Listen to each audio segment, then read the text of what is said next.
Hello friends, இப்போ நிறைய issue போயிட்டு இருக்கு. என்னன்னு பாத்தீங்கன்னா, கரூர்ல ஒரு 39 பேர் இறந்திருக்காங்க. அதனால விஜய் தான் எல்லாரும் பிளேம் பண்ணிட்டு இருக்காங்க. இதுக்கு காரணம் விஜய் கிடையாது, டிஎம்கே தான் காரணம். என்னன்னு பாத்தீங்கன்னா, விஜய் ஃபர்ஸ்டே லைட் கட் ஆகுது, இடம் கேட்கற இடம் கொடுக்க மாட்டேங்கிறாங்க, கொஞ்சம் இடம் தான் கொடுக்குறாங்க. நிறைய கூட்டம் வரும், இந்த கூட்டம் எப்படி இடம் காணும், அது மாதிரி எல்லாமே போன வாரமே அவங்க சொல்லியிருப்பாங்க. அதுக்கப்புறம் தான் எப்படி நடந்துச்சு, அவங்களுக்கு பெரிய கேட்ட இடத்த கொடுக்கல, இடத்த கொடுக்காதது அவங்க தப்பு தான். அது மாதிரி இவங்க ரொம்ப கூட்டமா இருந்தது வரோன்னு தெரியும், அதே மீறி அவங்க குழந்தைகள் எல்லாம் கூட்டிட்டு வந்தது யாரோட தப்பு? அவங்க பேரண்ட்ஸோட தப்பு தானே.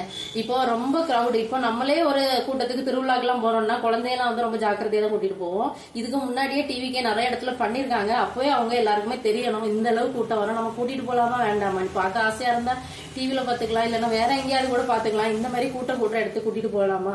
யாருமே விஜய் ரொம்ப பிளேம் பண்ணாதீங்க, விஜயோட தப்பு எதுவுமே கிடையாது. விஜய் கேட்கிற இடத்த கொடுத்திருந்தா மேபி இந்த 39 பேர் இறக்காம இருந்திருக்கலாம். அதுல குழந்தைங்க தான் நிறைய பேர் சொல்லியிருக்காங்க.